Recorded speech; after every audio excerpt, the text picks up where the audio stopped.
نہیں کر سکتا. اسے دیکھو, آپ بولیں گے تو منزل آسان ہو جائے گی. اسے دیکھو جو نظر آ رہا ہے, اور جو نظر نہیں آ رہا اسے سمجھو.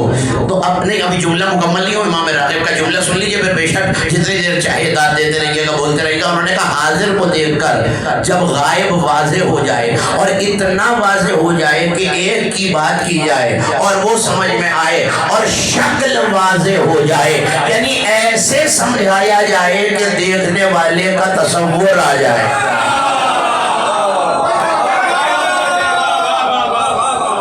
پتہ نہیں جو داد دے رہے ہیں دائیں بائیں والے والے دیکھ رہے ہیں کہ بھائی انہیں کیا ہوا, یہ کیوں چیز لا رہے ہیں, اور جو حیرت سے مجھے دیکھ رہے ہیں ان کا بھی مجھے نہیں پتا کہ ہوتا کیا. میں تو امام راغب کا جملہ سنا رہا ہوں آپ کو کہ مثل کہتے ہی اسے ہے جسے دیکھا ایک کو جائے اور سمجھ دوسرا آ جائے. دیکھا ایک کو جائے, سمجھ بولیں گے تو منزل آسان ہو جائے گی. دیکھا ایک کو جائے, سمجھ دوسرا آ جائے. دیکھا حاضر کو جائے, سمجھ غائب ہو جائے, اور اتنا سمجھ میں آئے کہ اس کی شکل واضح ہو جائے.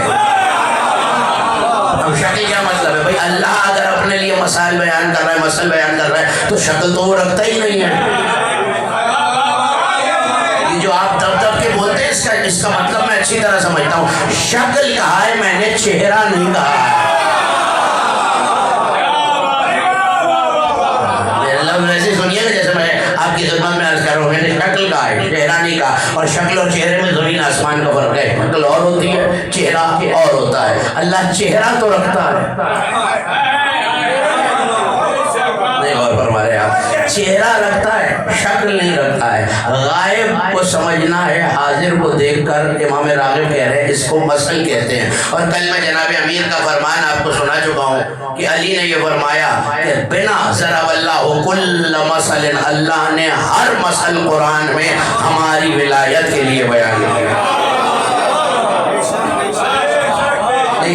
اب میرے حساب سے میرے کاغذات میں تقریر کا پہلا جملہ اب ہے, اللہ نے ہر ضرب المثل قرآن میں, ہر مثل ہماری ولایت کی وجہ سے, ہماری قدرت کو سمجھانے, ہمارے اختیار کو سمجھانے, ہماری ولایت کی تشریح کے لیے بیان کی ہے. کیا مطلب ہے؟ میرے مالک کے کوئی چھٹا دار بیدار ماتمدار مجمع مجھ سے پوچھ رہا ہے کیوں مثل بیان کی ہے؟ کہ دنیا اور قرآن کی مسئلے دیکھ کر 14 کے اختیار کو سمجھو, اور اللہ کی مسئل دیکھ کر اللہ کے اختیار کو.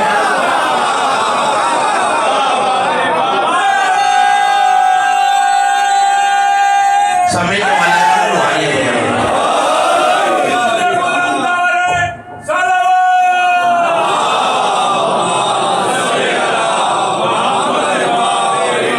14 کی مسئل دیکھ کر 14 کا اختیار سمجھو, اور اللہ کی مسئل. اب یہ جو مسئلے قرآن میں عام بیان ہوئی ہیں, یہ بیان ہوئی ہیں ولایت سمجھنے کے لیے. بلکہ ایک آیت نہ پڑھ دوں اگر آپ ناراض نہ ہوئے, ایک صلوات ایسی پڑھ دیں کہ پتہ چلے سننا چاہ رہے ہیں.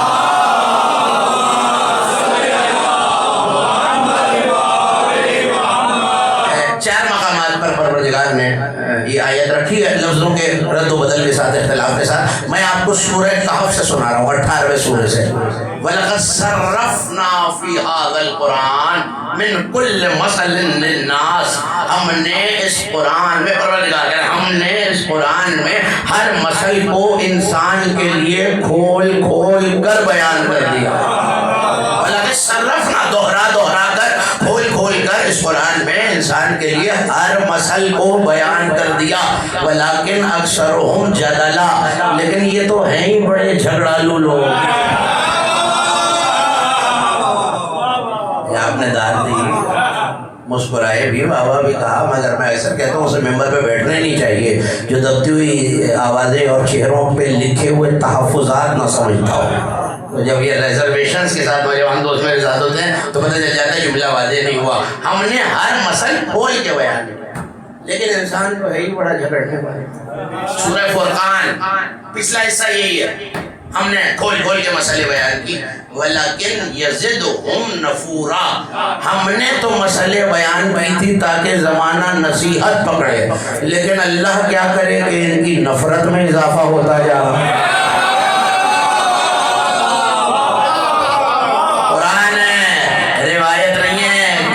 تبصرہ ہو سکے کہ کہاں سے پڑھی اور کہاں سے نہیں پڑھی. آیت ہے, روایت ہوتی تو یہ کہہ کہ میں بھی موڑ لیتا اور آپ بھی کہ راوی ضعیف ہوگا. آیت کہہ رہی ہے اللہ مسئل بیان کرتا ہے لوگوں کے سمجھنے کے لیے, لوگوں کی نفرت میں کیوں اضافہ ہوتا جا رہا ہے. اس کا مطلب یہ ہے کہ لوگوں کو اس مسئلے میں کچھ نظر آ رہا ہے جسے دل برداشت نہیں کر پا رہا۔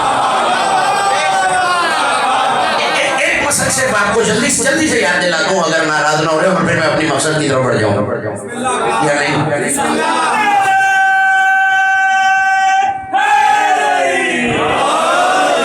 سورہ مبارکہ زخرف میں 43 میں سورہ میں یہ مسئلہ مل جائے گی۔ اللہ کہہ رہے ہیں ہم نے ہر مسئلہ کھول کے بیان کی ہے، اور علی کہہ رہے ہیں ہمارا اختیار بتانے کے لیے کی ہے۔ بس جلدی سے آپ کو یاد دلاتا ہوں، ایک جملے میں پس منظر بتا دوں کہ جب حضرت عیسیٰ کو نصارہ نے اللہ کا بیٹا کہا، اس وقت 40-45 آیتیں سورہ مبارکہ زخرف کی پہ در پہ آئیں۔ انہی میں یہ ایک آیت ہے وَلَمَّا ضَرَبَ ابْنُ مَرْيَمَ مَثَلًا إِذْ قَوْمُكَ مِنْهُ يَصُدُّونَ قَالُوا آلِهَتُنَا خَيْرٌ أَمْ هُوَ وَمَا ضَرَبُوهُ لَكَ إِلَّا جَدَلًا بَلْ هُمْ قَوْمٌ خَصِمُونَ۔ اے میرے حبیب جب ان لوگوں کے سامنے، اب کل کی تقریر جنہیں یاد ہے بالخصوص و بالاخص ان کے لیے جملہ کہہ رہا ہوں اور بالعموم اپنے ہر سامع کے لیے، اے میرے حبیب جب ان لوگوں کے سامنے ابن مریم کی مثل بیان ہوتی ہے،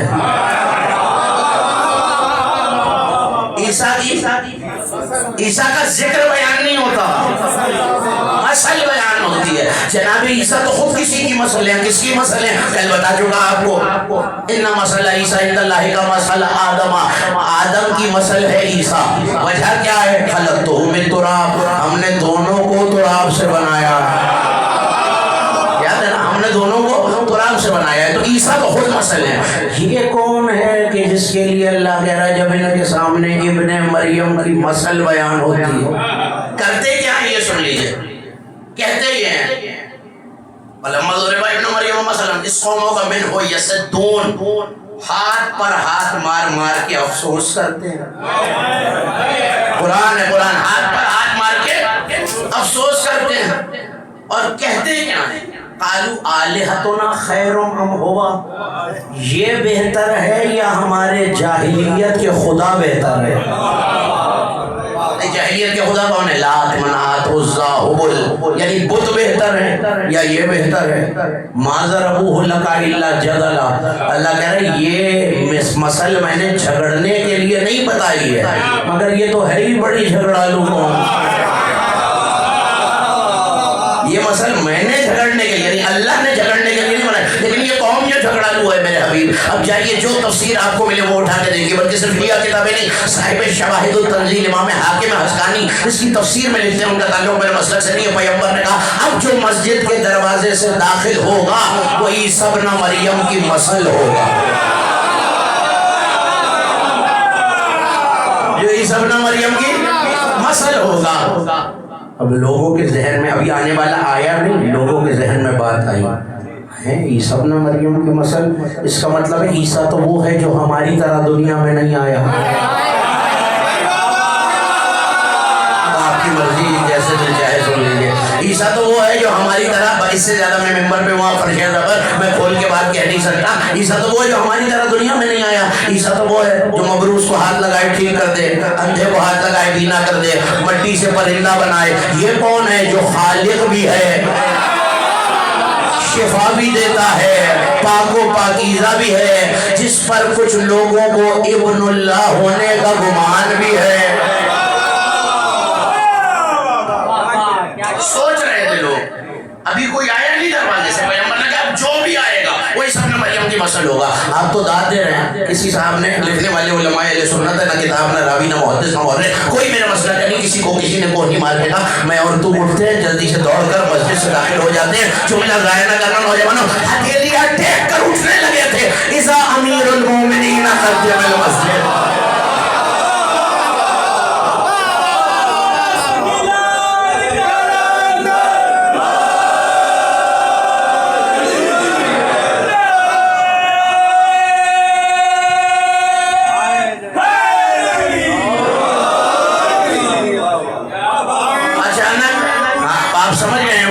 منصب کی ذمہ داری نبھا رہا ہوں، شوہر بطول، مولا متقیان، امیر ممکنات داخل ہوئے۔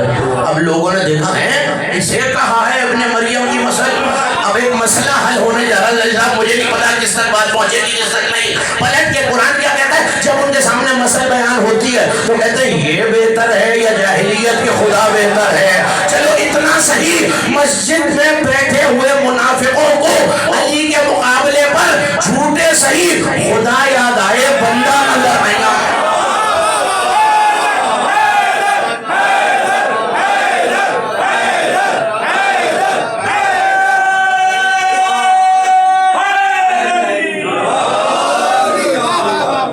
اتنی غیرت تو کی منافقوں نے بھی کہ علی کے مقابلے جھوٹے صحیح خدا آئے, بندہ نہیں نظر آیا. تو یہ بہتر ہے یا ہمارے جاہلیت کے خدا بہتر ہے؟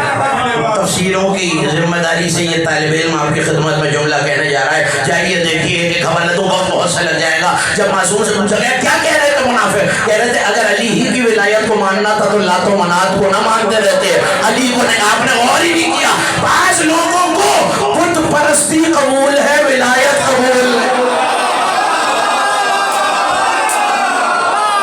پتہ نہیں میں نے کیا کہا ہے اور آپ نے کیا سنا.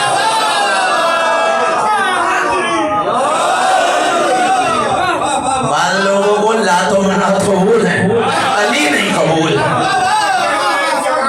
آلہتنا خیر ام ہوا, یہ بہتر ہے کہ ہمارے جاہلیت کے وہ جنہیں مانتے تھے اسلام آنے سے پہلے وہ بہتر ہے.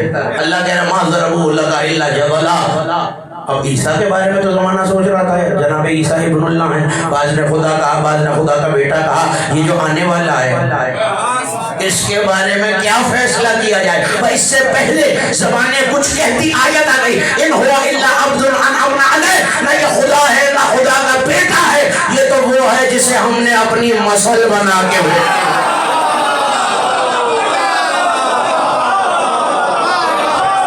جسے اپنا نمونہ بنا کے ایگزامپل بنا کے بھیجا ہے. کل مثال دے چکا ہوں کہ اگر 1 ٹن چاول خریدنا ہو تو سارا 1 ٹن تو نہیں آ سکتا نا, 5 کلو دیکھا جاتا ہے, مگر جو صفت اس کی وہ اس کی, جو کمال اس کا وہ اس کا.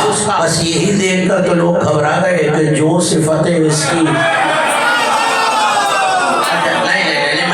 نوجوان دوستوں کے مزاج کا ایک جملہ کہہ دوں تاکہ یہ بھی مجھ سے قافلے سے بچھڑ نہ جائیں. یہ مصیبت کا حل اور مل گیا مجھے.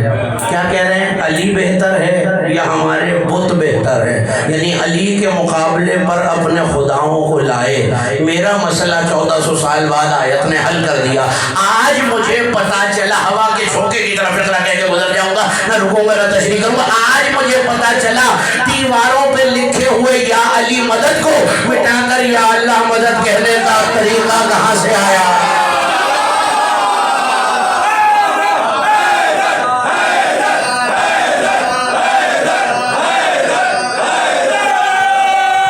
سب مل کے مولا کا نام لے, روحانیت بلند ہو جائے.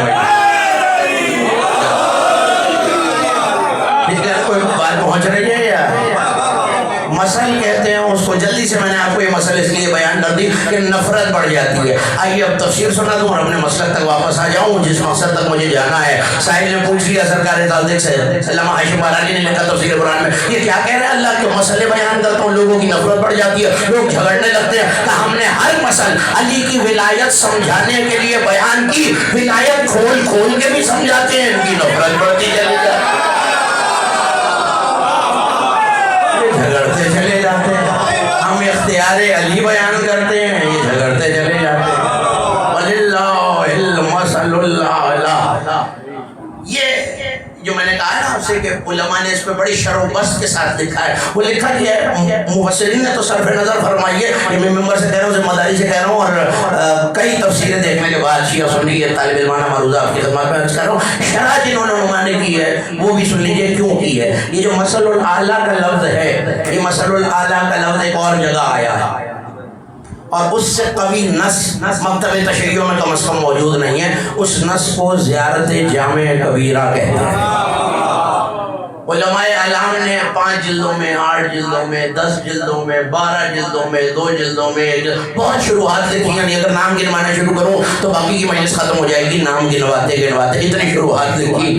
ان میں ایک عالم گزرے ہیں علامہ حسین حمدانی درود آبادی, نام یاد رہے گا.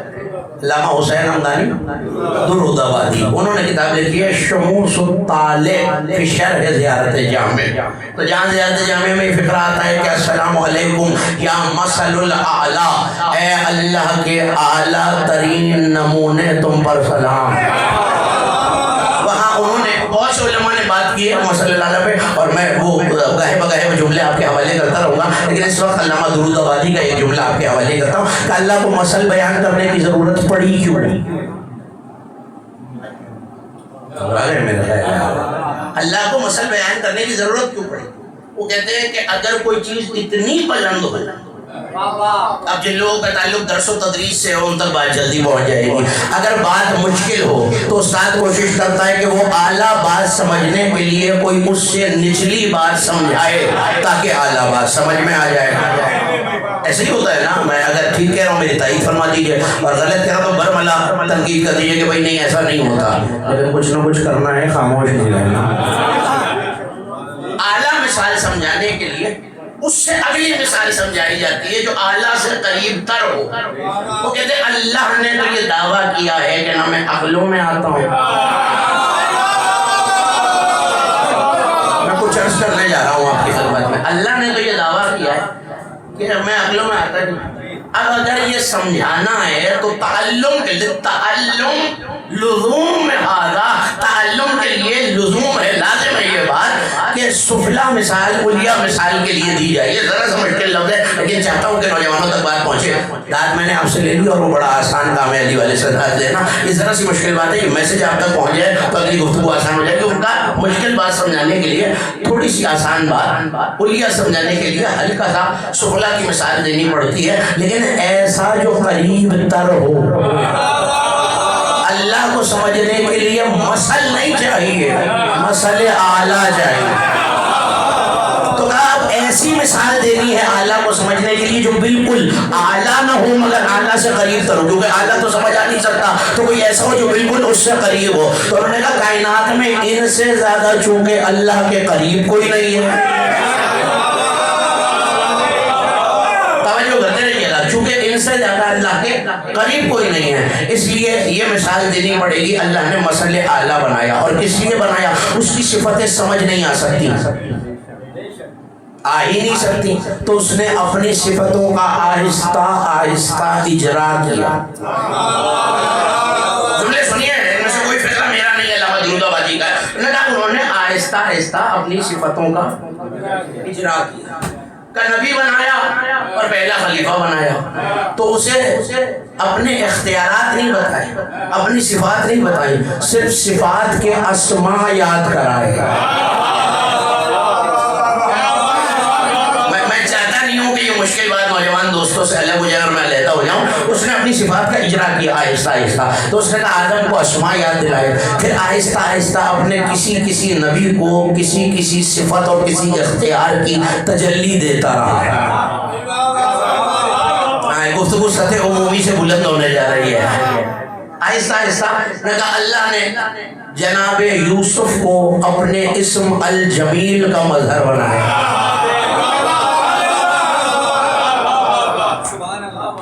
اللہ نے اپنے اسم الجمیل جمال والا اس کا مظہر بنایا.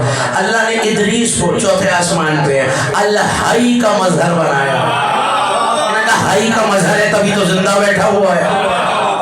اللہ نے حضرت آدم کو اپنے اسماء یاد دلائے، حضرت ادریس کو حی کا مظہر بنایا، جناب یوسف کو الجمیل کا مظہر بنایا، موسیٰ کو القوی کا مظہر بنایا. اللہ آہستہ آہستہ ہر نبی کو تھوڑے تھوڑے اپنے اختیارات دے کر اپنی صفات کا مظہر بناتے بناتے جب مصطفیٰ و مرتضیٰ تک آیا تو اس نے تمام اختیار اور صفتیں سمیٹ کر علی میں بھر دی. سن لیجیے جملہ، ابھی تو خادم نے کوئی جملہ کہا نہیں، میں تو درود آبادی کا جملہ سنا رہا ہوں. انہوں نے کہا اللہ نے ہر صفت. اب ہر نبی جو نبی ہے، یہ ان کے جملے، ہر نبی جو نبی ہے، نبی کہتے ہیں خبردار، خبر دینے والے کو. ہر نبی اس وجہ سے نہیں آیا کہ اللہ کے ہونے کی خبر دینے آیا. انہوں نے کہا یہ تصور ہی غلط ہے کہ نبی خبر دینے کی وجہ سے، وہ اللہ کے اختیار کی خبر دینے آیا. جملہ جائیں گی۔ ہر نبی نوا دینے آیا اللہ کے اختیار اور اللہ کی صفتوں کی۔ عیسیٰ نے پرندہ بنا کر اس کی خالقیت کی نوا دی۔ موسیٰ نے دریا میں عصا مار کر اس کی قوت اور شدت کی نوا دی۔ ایک ہی جملہ کہنا ہے مجھے اور یقیناً ہر علی والے کا چہرہ منور ہو جائے گا۔ اللہ نے ادریس کو اپنے اسم حی کی نوا دینے کے لیے، خبر دینے کے لیے بلایا۔ اب انہوں نے جملہ لکھا ہر علی والے کی نظر، انہوں نے کہا اب بھی تمہیں سمجھ میں نہیں آیا، سب کو نبی بنایا اپنے اختیار کی خبر سنانے کے لیے، اور پھر آواز دی علی تم نوائے عظیم۔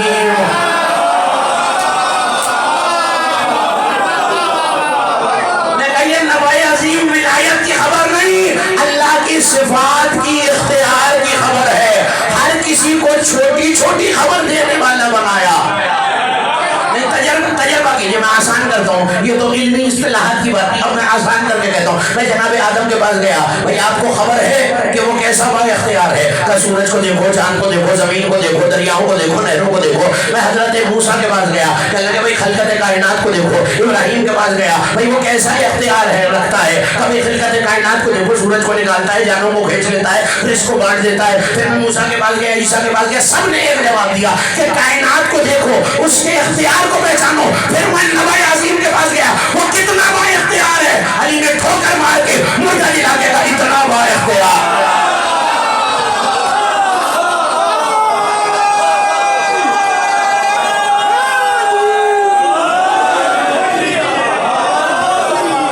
جو حضرات نعرے میں شامل نہیں ہیں وہ ان سے ناراض ہیں کہ نعرے سے ناراض ہیں؟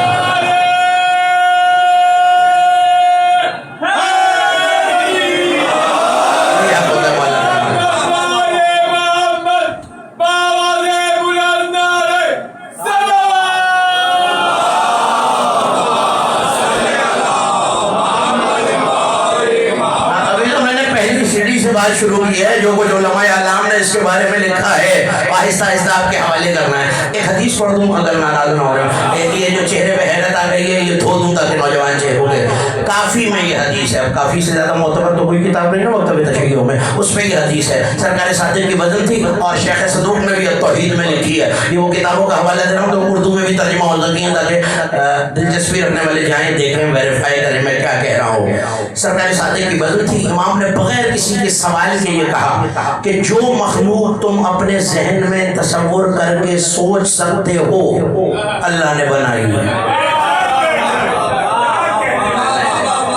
آپ نے داد ضرور دی، سر بھی لایا، سنا ضرور، غور نہیں فرمایا۔ جو مخلوق تم اپنے ذہن میں تراش سکتے ہو، یعنی اس کا خاکہ نقشہ بنا سکتے ہو، اللہ نے وہ ضروری نہیں اس دنیا میں کسی نہ کسی عالم میں 18,000 عالمین میں کہیں بنائی ہے۔ اب میں نے سوچا کہ کوئی ایسی مخلوق اللہ نے بنائی ہے جس کا جسم گھوڑے جیسا ہے، بدن انسان جیسا ہے، پھر بنائی ہوگی نا اس نے۔ وجہ پتہ ہے کیا ہے؟ امام صادق سے اس نے پوچھا مولا وجہ کیا ہے؟ میں کچھ بھی ٹیڑھی میڑھی آدھی دلچی سوچ لوں اللہ نے بنائی ہے، ورنہ تیری عقل خالق کی قدرت سے آگے نہیں بڑھ جائے گی۔ سمجھ میں آ رہی ہے نا بات؟ تیری عقل خالق کی قدرت سے آگے نہیں بڑھ جائے گی، تو جیسا سوچ سکتا ہے ویسا اس نے بنایا ہے۔ اب اختیار ہے نا، پورا امکان ہے، امکان پہ تصور پہ تو کوئی پہرا نہیں ہے نا۔ میں نے سوچا بھائی یہ اللہ نے ایسی مخلوق بنائی ہے، بدن میرے جیسا، ہاتھ میرے جیسے، جسم میرے جیسا، ٹانگیں اس کی 2 نہیں 8 کہیں بنائی ہوگی نا اللہ نے۔ میرے ذہن میں تصور آ رہا ہے، اس کا مطلب ہے اس نے بنائی ہے۔ اب میں نے سوچا اللہ نے کوئی ایسا بندہ بنایا ہے جو دہتی ہوئی آگ میں کودے اور گلزار بنا دے۔ میری مدد کرو گے نوجوانوں تو بات آگے بڑھے گی۔ جو دہتی ہوئی آگ میں کودے اور گلزار بنا دے۔ اللہ نے کہا میں نے ابراہیم بنایا ہوا ہے۔ میں نے کہا مالک کوئی ایسا بندہ ہے جو سمندر اور دریا کے پاس آئے، عصا مارے، سمندر دریا پھاڑ دے، تو میں نے موسیٰ بنایا ہوا ہے۔ تو مالک کوئی ایسا بندہ ہے جو مٹی جمع کرے، پانی ڈالے، پرندہ بنائے، پھونک مارے، اڑا دے، کہنے کہ میں نے عیسیٰ بنایا ہوا ہے۔ اب جملہ کہنے جا رہا ہوں، جملہ ظاہر نہ کرنا پالنے والے، کیا تو نے کوئی ایسا بندہ بنایا ہے جو ہو بندہ لگے اللہ کا؟ میں نے علی بنایا۔ آؤ 27 سوارے میں جملہ کہنے جا رہا ہوں، مالک کیا تیرا کوئی ایسا بندہ ہے جو اپنے ارادے سے مشرق کو مغرب بنائے، مغرب کو مشرق بنائے، عراق کو شام بنائے، شام کو عراق بنائے، مرد کو عورت بنائے، عورت کو مرد بنائے؟ اللہ نے کہا میں نے حسن بنایا۔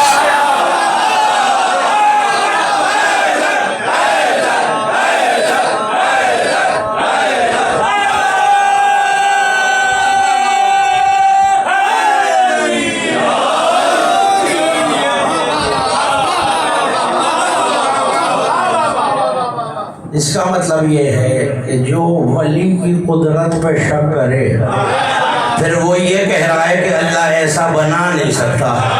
پھر اگر میں تصور کر لوں کہ کوئی ایسا بندہ ہو جو بڑے دربار میں کسی کو دیکھ کے کہہ دے کہ تجھے مردوں کے مجمع میں آتے شرم نہیں آئی، پھر یہ بندہ ہونا چاہیے نا اسی دن کے لیے تو حسد کو اپنے اختیار کا مظہر بنایا ہے. آئیے ایک مسئلہ اور بیان کرتا ہوں، اور آپ کو اور مجھے دونوں کو پتا ہے کہ گفتگو کس طرف چلنی ہے، آج دن کون سا ہے، شب کون سی اور ذکر کس کا ہونا ہے. بس یہ یاد رکھیے گا کہ خدا کو سمجھنے کے لیے اس نے 14 بنائے، اپنی مسل بنائی ہے کہ انہیں دیکھو یہ حجت ہو کے ایسے ہیں، ان کے اختیار سے میرا اختیار سمجھو، قرآن کی مسئلوں سے. ایک آیت آج پڑھ رہا ہوں اور آیتوں کا ایک قافلہ ہے میرے سامنے جو اگلے 2-3 دن میں آپ کے حوالے کرنا ہے. پریشان تو نہیں ہو رہے نا؟ ایک صلوات ایسی پڑھ دیں کہ پتہ چلے سونا چاہ رہے ہیں.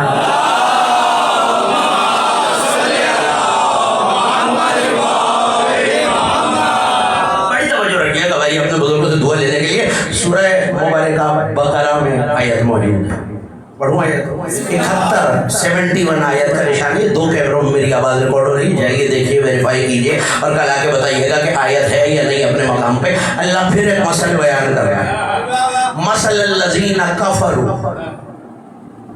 اللہ مثل بیان کر رہا ہے ان لوگوں کی جو کافر ہیں. مثل الذین کفروا، ہر جگہ کافر سے مراد انکار کرنے والا نہیں ہوتا. کفر کے بنیادی معنی ہے چھپانا. پریشان ہو گیا، خیبر بھی پڑھنی آتی ہے مجھے، اگر یہ باتیں اچھی نہ لگ رہی ہیں. مثل الذین کفروا، وہ لوگ جو کافر ہیں. کافر کے بنیادی معنی چھپانا. کسان کو عربی میں کافر کہتے ہیں. بعض لوگ مجھے ایسے دیکھ رہے ہیں بھائی ہمارا زمینداری سے تعلق ہے، ہمارا کیا قصور تھا جو آپ نے ہم پہ فتویٰ لگا دیا. کیوں کہتے ہیں یہ بھی سن لیجیے. مٹی ہٹاتا ہے، بیج رکھتا ہے اور مٹی میں چھپا دیتا ہے. تو اب مجھے ترجمہ کرنے کی اجازت دیجیے. اللہ کہہ رہا مثل الذین کفروا الذین یمنعوا لا سامعوا. ان کی مثال اس چرواہے اور گڈریے کی ہے جو ریوڑ کو آوازیں لگا رہا ہے. وہ ریوڑ جو سنتا ہے ان کی چیخو پکار مگر سمجھتا نہیں ہے. جنہوں نے بکریاں چرتے دیکھی ہیں، بندہ آواز مختلف آوازیں نکالتا ہے، لیکن اگر آپ کہہ رہے نا جانور سے ادھر آؤ، جانور ادھر آؤ کا مطلب نہیں سمجھتا، وہ آواز سمجھتا ہے، لہجہ سمجھتا ہے. جانور لفظ کے معنی نہیں سمجھتا، پکار سمجھتا ہے، پکار کے معنی نہیں سمجھتا. اللہ کہہ رہا ہے جو ہماری حقیقتیں چھپانے والے ہیں. ذرا سی مشکل بات ہے مگر مشکل کشا کے حسد سے. اور علی نے کیا کہا تھا؟ ہر مسئلہ ہماری ولایت بتانے کے لیے آئی، ہمارا اختیار بتانے کے لیے آئی. اس کا مطلب ہے اللہ کہہ رہا ہے جنہیں یہ پکارتے ہیں وہ ان کی آوازیں سنتے ہیں، پکار کا مطلب نہیں سمجھتے. پھر ماننا پڑے گا نا کہ جو ایمان والے اللہ کے ولی ہیں وہ پکار بھی سمجھتے ہیں، آواز کا مطلب بھی سمجھتے ہیں. اختیار سمجھنا آسان نہیں ہے. پکار ہر کوئی سن سکتا ہے، سمجھ ہر کوئی نہیں سکتا. جلدی سے یاد دلاتا ہوں آپ کو، علی بیٹھے ہوئے ہیں اور 2 میناؤں کا جوڑا لڑ رہا ہے. آگے نا واقعہ آپ کا سنا ہوا ہے یار. اب زمانہ سمجھ رہا ہے یہ چہچہا رہی ہیں. لوگوں نے پوچھا علی کیا کہہ رہی ہیں؟ کہ اپنے رزق کی شکایت کر رہی ہیں، میں نے بڑھا دیا. پتہ نہیں کہاں بیٹھے ہیں، کیا سن رہے ہیں آپ؟ اپنے رزق کی شکایت. اب لوگوں کو آواز آ رہی ہے، علی کو ان کا چہچہانا بھی سمجھ رہا ہے. اس کا مطلب ہے حجت کا اختیار یہی ہے کہ وہ پکار بھی سمجھتا ہے، پکار کی آواز بھی سمجھتا ہے، مقصد بھی سمجھتا ہے. راوی کہتا ہے کانا ملکن فی آذربائیجان، ایک بادشاہ تھا آذربائیجان کا جس کی ایک شہزادی تھی اور وزیر کا ایک بیٹا تھا. دونوں کا دل ایک دوسرے کی طرف مائل ہوا، وہ ایک دوسرے کی طرف ملتفت ہوئے. بادشاہ کو یہ خبر مل گئی، جلا لگا بادشاہ کو. بیٹے کو بھی قتل کرایا، اپنی بیٹی بھی قتل کرائی. اب بادشاہ تو سر پھرا تھا، دماغ گھما ہوا تھا، قتل تو کرا دیا. اب شرمندہ ہوا کہ بیٹی کو بھی مار ڈالنا، بیٹے کو بھی مار ڈالنا. اور آپ جانتے ہیں کہ بادشاہوں کے دربار میں ہر قسم کے علماء ہر مسلک کے ہوتے ہیں.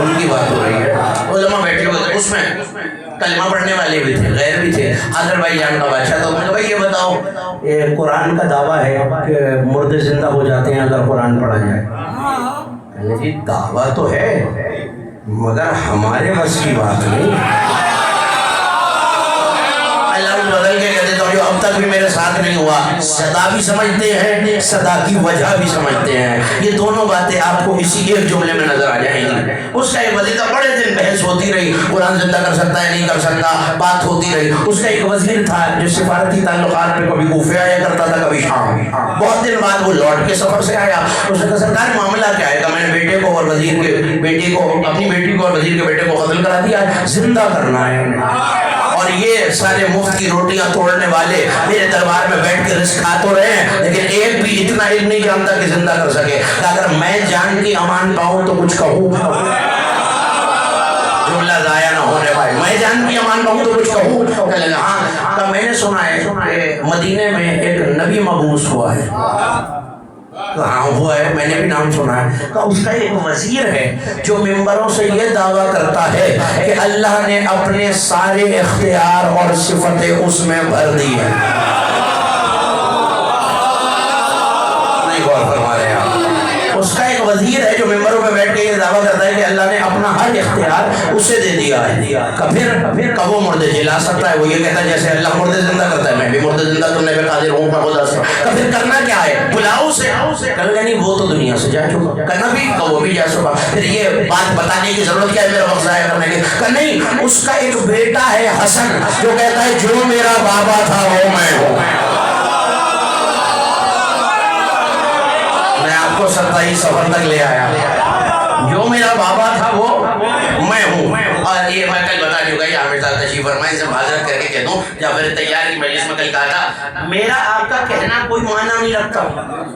دیکھیے ایک بات وہ ہے جو میں منہ سے کہوں، گو ریکارڈ ہو رہی ہے مگر میں پھر سکتا ہوں، لیکن ایک بات میں اپنے قلم سے لکھ دوں اس سے تو نہیں پھر سکتا نا۔ پاکستان کے آئین و قانون میں اب ذرا جا کے نہج البلاغہ پڑھیے، 3 حصے ہیں نہج البلاغہ کے، ایک مخطوطات ہیں یعنی خطوط ہیں، ایک خطبات ہیں، ایک فرمودات ہیں۔ جو مخطوطات والا حصہ یعنی خطوطات والا، ان میں علی کا یہ خط موجود ہے امام حسن کے نام کہ بیٹا ہر بیٹا باپ کا جز ہوتا ہے، بل انت کلی، تم علی کا کل ہو۔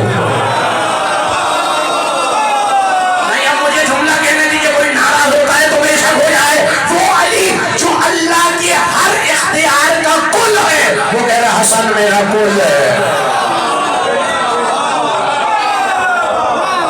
اس سے آسان میں نہیں کر سکتا۔ وہ علی جو کہہ رہا ہے میں اللہ کا کل ہوں، اللہ کی کل صفت۔ میں لفظ بدل کے کہہ دیتا ہوں اگر آپ ناراض نہ ہو جائے۔ وہ علی جو کہتا ہے میں مسئلے اعلیٰ ہوں، وہ کہہ رہا ہے حسن میری مسئلے اعلیٰ ہے۔ میں اللہ کا کل، حسن میرا کل۔ یہ مولا نے اپنے قلم سے لکھا ہے۔ تو کہا جو دعویٰ علی کرتا تھا وہ دعویٰ حسن کرتا ہے۔ کہنے لگے بلا کے لاؤ، لیکن بات سنو، اتنے دن ہو گئے، کئی ماہ بعد تو آیا ہے، مردے اتنے پرانے بھی زندہ ہوتے ہیں۔ اب جیسے خطابت ہر ایک نہیں جانتا ویسے سماعت بھی ہر ایک کو نہیں آتی۔ سر چھپا کے کہنے لگا بادشاہ سلامت ہوتے ہیں یا نہیں ہوتے یہ مجھے نہیں پتا، جس کی بات میں کر رہا ہوں وہ کر سکتا ہے۔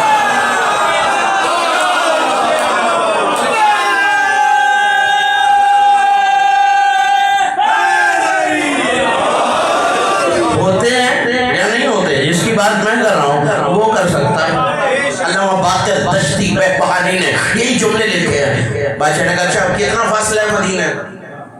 6 مہینے۔ کتنا فاصلہ؟ 6 مہینے۔ ظاہر ہے کوئی ہوائی جہاز تو ہے نہیں، کوئی گاڑی نہ تو ہے، سفر کر کے جانوروں پہ جانا۔ کہنے لگے 6 مہینے جانا، 6 مہینے 6 مہینے کا وقت نہیں ہے میرے پاس، 1 ماہ ہے تیرے پاس، جا اور واپس آ۔ گھبرا گئے ہیں بھائی آپ نے تو سفر نہیں کرنا، جا اور واپس آ۔ کہنے لگا بادشاہ سلامت 1 مہینے میں جاؤں بھی واپس بھی آؤں کیسے ہو سکتا ہے؟ کہ اگر نہ آیا تیری جان مال عزت آبرو سب مجھ بہرحال ہے، قتل کر دوں گا، تیرے گھر بار کو تباہ کر دوں گا۔ کہنے لگا سرکار جانا اور آنا اور اثر کو لے کے آنا، اگر اس نے آنے سے انکار کر دیا کہ جتنا با کمال تو بتا رہا ہے پھر اسے آنے کی ضرورت تو نہیں، وہیں بیٹھے بیٹھے زندہ کر لے۔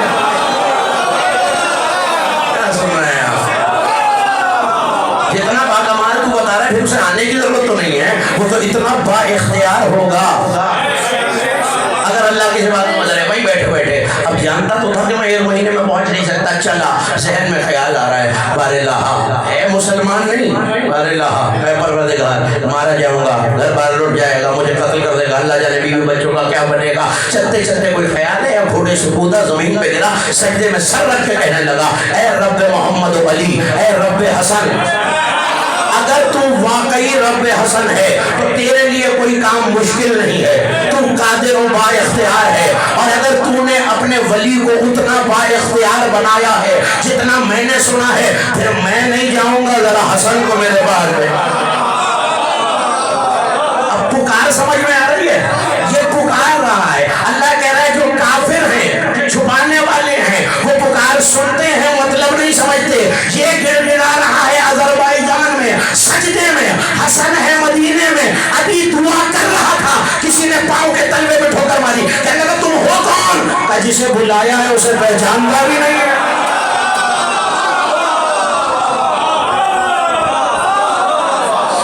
جسے بلایا دل نہیں چاہ رہا تو چھوڑ دو بس کافی ہو گیا۔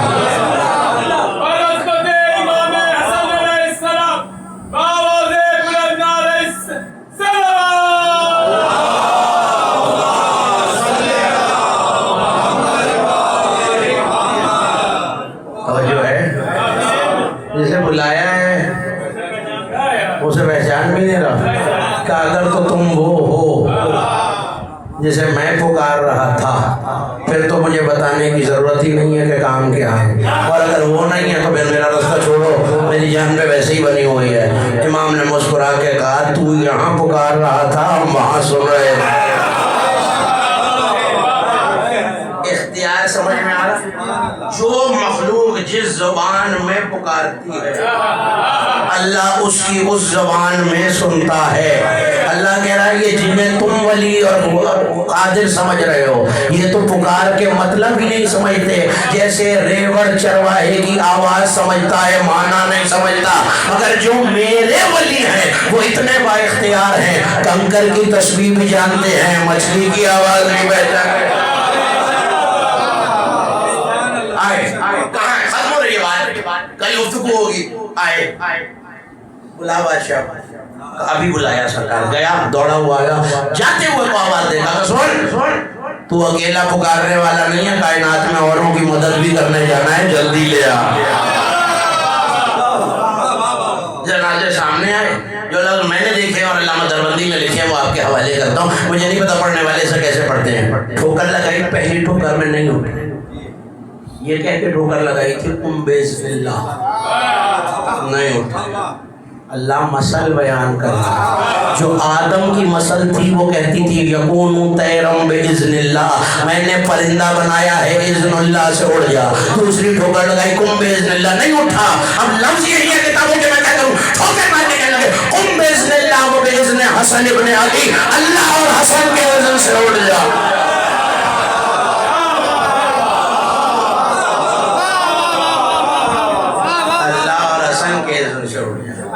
بتایا ہے کہ ہم اس کی مسئلہ اعلیٰ۔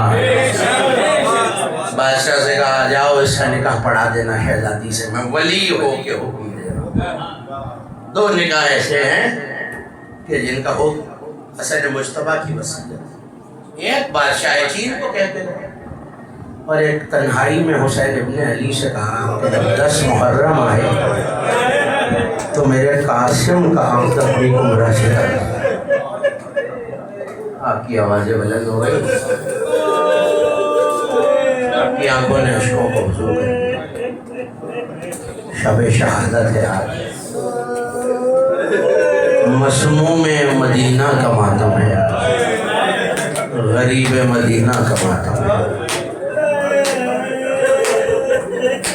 کوئی ایک بار نہیں ہے جو امام حسن کو زہر ملا، کم لکھنے والوں نے 3 مرتبہ اور زیادہ لکھنے والوں نے 7 مرتبہ۔ کبھی پانی میں زہر ملا، کبھی کھجوروں میں زہر ملا، کبھی خنجر کو زہر میں بجھا کر پہلو پہ مارا گیا۔ کبھی لاٹھی کی نوک پر زہر لگا کے پاؤں میں چبھویا گیا، لیکن روایتیں کہتی ہیں کہ جب آخری زہر ملا تو امام حسن نے ایسے میں حسین ابن علی کو بلایا۔ سن لو فقرہ، شاید بہت رونا آئے ماتم داروں۔ بھائی کو سینے سے لگا کے کہا حسین زہر تو پہلے بھی ملا ہے، مگر اس بار جو زہر ملا ہے وہ میرے قاسم کو یتیم کر دیا۔ خدا آپ کی آوازوں پہ پروردگار ان روتی ہوئی آنکھوں میں رحمت نازل۔ شب شہادت ہے آج، میں نہیں جانتا اس کم روشنی میں کس کے دائیں بائیں خود شہزادہ قاسم اپنے بابا کا پرسہ لے لے۔ حسین جسے مسلسل 45-46 دنوں سے رو رہے ہیں، نہ جانے کس کے پہلو میں میرا حسین باہیں پھیلا کے کہتا ہے کوئی میرے بھیا حسن پہ رونے والا۔ وہ ماں جو چھوٹے بیٹے کا پرسہ لینے آ رہی ہے، آج وہ بڑے لال کا پرسہ لینے آ رہی ہے۔ اپنے ہاتھوں کو اپنے سینوں سے پیارا نہ کرنا جو ماتمی بیٹھے ہوئے ہیں۔ یہ وہ غم ہے جس پہ حسین جیسا صابر بھی چیخ مار کے ہو جائے۔ امام حسن وہ امام ہے جن کا پہلا مرثیہ خود آقا حسین نے کہا ہے۔ 2 مرثیے میں نے کائنات میں دیکھے جن میں رونے والوں نے یہ جملہ کہا۔ ایک قبر رسول پر بنت رسول نے کہا تھا بابا کاش آپ کے بعد سیدہ دنیا سے گزر گئی ہوتی۔ دوسرا جب حسن کا جنازہ تیار کرتے تھے تو حسین روتے روتے کہتے تھے بھیا کاش حسین اس موقع پہ مر گیا ہو۔ پسند ہے اہل بیت کو آپ کا بلند آواز سے رونا پسند ہے۔ کوشش کیا کیجئے اپنی آوازوں کو آزاد کر کے روئیں۔ آپ کے چھٹے امام سجدے میں سر رکھ کے کہا کرتے تھے پالنے والے ان چیخوں پہ رحمتیں نازل فرما جو ہمارے مصائب میں بلند ہوئے۔ اجرکم اللہ۔ آخری زہر روم سے منگایا گیا تھا۔ اتنا کاری زہر تھا، سن لیجئے، اتنا کاری زہر تھا کہ اگر تالاب میں ایک چٹکی بھر زہر ڈالا جائے تو ساری آبی حیات تڑپ تڑپ کے مر جائے۔ یہ زہر میرے آقا حسن کو ملا تھا۔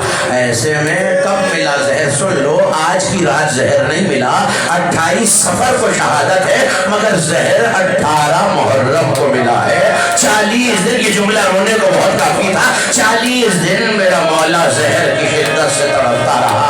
راوی کہتا ہے امام کے پاس بیٹھا ہوا تھا، ایسے میں قے آئی تو امام نے آواز دی، پردے سے کنیز تشت لے کے حاضر ہوئی۔ عزادارو جب جب زہر سے جگر کٹتا تھا تو خون کی قے ہوتی تھی اور ایک تشت میں جگر کے ٹکڑے جمع کیے جاتے تھے، لیکن مقتل کہتا ہے کہ جب علی کے بیٹے کو پتہ چلتا کہ میری بہنیں میرے پاس آ رہی ہیں تو یہ کہہ کے جگر کے ٹکڑوں والا تشت ہٹوا دیتے کہ کہیں میری زینب کی نگاہ نہ پڑ جائے۔ میرا کہنا آسان ہے، آپ کا سن لینا آسان ہے، کہیں میری بہن کی نگاہ تشت میں پڑے ٹکڑوں پہ نہ پڑ جائے۔ بس میں ہاتھوں کو جوڑ کر کہوں گا مولا یہ بہن بھی عجیب مقدر لائی ہے، کبھی بھائی کے جگر کے ٹکڑے، کبھی 70 قدموں سے حسین کے گلے۔ لیکن عزادارو سن لو، جب آج کی مغرب ڈھلی تو جناب امام حسن نے قاسم کو بلا کے گریبان چاک کیا اور کہا جاؤ قاسم پھوپھی کو بلا لاؤ۔ اب جو بہن نے دروازہ کھولا اور دیکھا یتیموں کی طرح قاسم کا گریبان چاک ہے، بس یہ دیکھنا تھا جیسے نشیب میں پانی آتا ہے۔ علی کی بیٹی سے رہا نہ گیا، بھائی کے بستر کے سہارانے آئی۔ یہ تو سن لیا نا جب زینب آتی تھی تو تشت ہٹوا دیتے تھے، اب جو بہن آئی اور آخری قے ہوئی، عزادارو تشت تو نہ تھا، پوچھو نا کیا ہوا؟ بہن نے چادر ہاتھوں میں لے کر ارے ہاتھوں کا پیالہ بنا لیا، حسن کے جگر کے ٹکڑے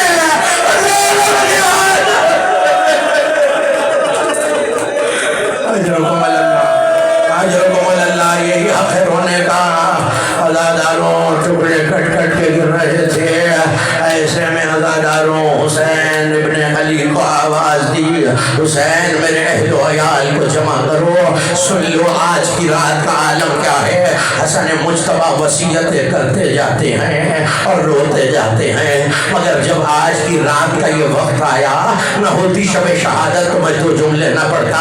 امام حسن کو بار بار غش آتا ہے، اور جب غش سے افاقہ ہوتا ہے تو پھر بھائی کا چہرہ دیکھتے ہیں۔ اور سن لو حسین کے ماتم دارو، جب حسین کے چہرے میں نگاہ پڑتی ہے تو چیخ مار کے روتے ہیں، اور ایک جملہ کہتے ہیں لا یوم کا یوم کا عبداللہ، حسین کوئی دن تیرے عاشور جیسا نہیں بھیا۔ ماہی بے آپ کی طرح تڑپ رہے تھے حسن، ایسے میں بھائی کو محبت آئی تو سر اٹھا کر زانوں پہ رکھ لیا۔ لو عجیب منظر ہے، حسین کا زانوں ہے، حسن کا سر ہے، بس زانوں کا سر پہ آنا تھا، حسن تڑپ کے روئے۔ کہ بھیا کہ تکلیف بہت زیادہ ہے، تو حسین میں اپنی مصیبت پہ نہیں رو رہا، تو پھر بھیا کیوں روتے ہیں؟ تو حسین چشم امامت دیکھ رہی ہے، ابھی تو میرا سر تیرے زانوں پہ ہے بھیا، مگر 10 محرم کو اتنے تنہا ہو جائیں گے، تمہارا سر کہاں ہوگا؟ پہلو سے آواز آئی، حسن گھبرا نہیں بیٹا، فاطمہ زہرا اپنے حسین کا سر اپنے زانوں پر۔ عزاداروں روایت کہتی ہے ایک 2 سال کا بچہ ہے جو حسن کے بستر کے پائے سے لپٹا ہوا ہے، جب بیٹا باپ سے ملنا چاہتا ہے ماں ہاتھ پکڑ کے روکتی ہے، نہیں قاسم بابا کا سینہ بہت زخمی ہے، بس اب جو آخری وصیت کی تو ایک مرتبہ قاسم ناشاد کو مولا حسن نے سینے پہ لٹایا، اور سن لیجئے فقرہ، کبھی رخساروں کے بوسے لیے، کبھی سینے کا بوسہ لیا، کبھی بازوؤں کا بوسہ لیا، کبھی شکم کا بوسہ لیا، کبھی پشت کا بوسہ لیا۔ علماء مقاتل نے لکھا شاید امام کی نگاہ دیکھ رہی تھی کربلا میں قاسم کے بدن پر کہاں کہاں گھوڑوں کی طرح۔ قوم میں فرما کاغذ قلم لاؤ، ایک وصیت لکھی مولا حسن نے، آواز دی اس تعویذ کو میں قاسم کے بازو پہ باندھ رہا ہوں، دیکھو جب کوئی مشکل وقت آئے تو اس تعویذ کو کھول کے دیکھ لینا۔ عزاداروں کربلا سے زیادہ کون سا مشکل وقت آنا تھا، جب اجازت نہ دی حسین نے تو ایک مرتبہ قاسم کو یاد آیا، اب جو تعویذ کھولا، سنو کہ بھائی سے بھائی کی محبت، لکھا ہوا تھا میرے لال قاسم جب تمہارا چچا کربلا میں تنہا رہ جائے تو اپنی جان کو اپنی جان نہ سمجھنا، خود کو حسن سمجھ کر حسین پر غرور کر دینا۔ حسین نے باہوں میں باہیں ڈال دی، قاسم تجھے کیسے جانے دوں، تو میرے بھائی حسن کی نشانی۔ وزاداروں ہو گئی مجلس، آخری ہچکی مولا حسن کو آئی، امام کو غسل و کفن امام دیتا ہے، حسین جنازہ تیار کرتے جاتے ہیں، روتے جاتے ہیں، کہتے جاتے ہیں کاش حسین اس دن سے پہلے گزر گیا ہوتا۔ جنازہ تیار ہوا، عزاداروں امیر سے امیر، غریب سے غریب، کسی شخص کا جنازہ اگر گھر سے قبرستان کے لیے چلا جائے نا تو پھر لوٹ کے واپس نہیں آتا۔ میرے مولا حسن نے وصیت کی تھی حسین مجھے نانا کے پہلو میں دفنانا، اور دیکھو اگر یہ امت نہ دفنانے دے تو پھر مجھے بقیہ میں دفنا دینا۔ عزاداروں بنی ہاشم کا جلوس حسن کا تابوت لے کے چلا، آواز آتی تھی ہائے حسن مجتبیٰ، ہائے حسن مجتبیٰ، مگر اب جو روضہ رسول پر آئے تو مروان ملعون وہاں کھڑا تھا کہ میں نبی کے پہلو میں دفن نہ ہونے دوں گا۔ ایسے میں کسی ملعونہ نے دروازہ کھولا کہ میری بغیر اجازت کوئی نبی کے پہلو میں نہ آئے گا۔ 40 تیر انداز سے ہاتھوں میں کمانیں تھی، ایک رومال کا اشارہ ہوا، ارے رونے والوں قیامت ہو گئی، کمانیں ترخی، 70 تیر حسن کے جنازے میں لگے، جو کفن سفید تھا وہ کفن سرخ ہو گیا، غازی کا ہاتھ تلوار پر آیا، حسین نے آواز دی عباس خبردار یہ مدینہ ہے کربلا نہیں۔ ماتم ماتم ماتم کرنا پرسے کی رات ہے ماتم داروں، یہ مدینہ ہے عباس، ہائے حسین کے اس بھائی کی غربت، عباس حسین پہ کربلا میں تیر چلے، حسین نے عباس پکارا، حسن پہ مدینے میں تیر چلے، روادارو 70 تیر لگے. جس گھر کے مرد جنازہ آخری جملے سن لیجئے. آج جس گھر کے مرد جنازہ دفنانے کو جائیں نا, اس گھر کی بہنیں اور بیٹیاں انتظار کرتی ہیں. ابھی گھر کے مرد آئیں گے, ابھی بھائی آئے گا, ابھی باپ آئے گا, ہمیں دلاسا دے گا. بس یہ سوچ کے رو لینا, علی کی بیٹیاں انتظار کر رہی تھی. ابھی حسین و عباس حسن کو جب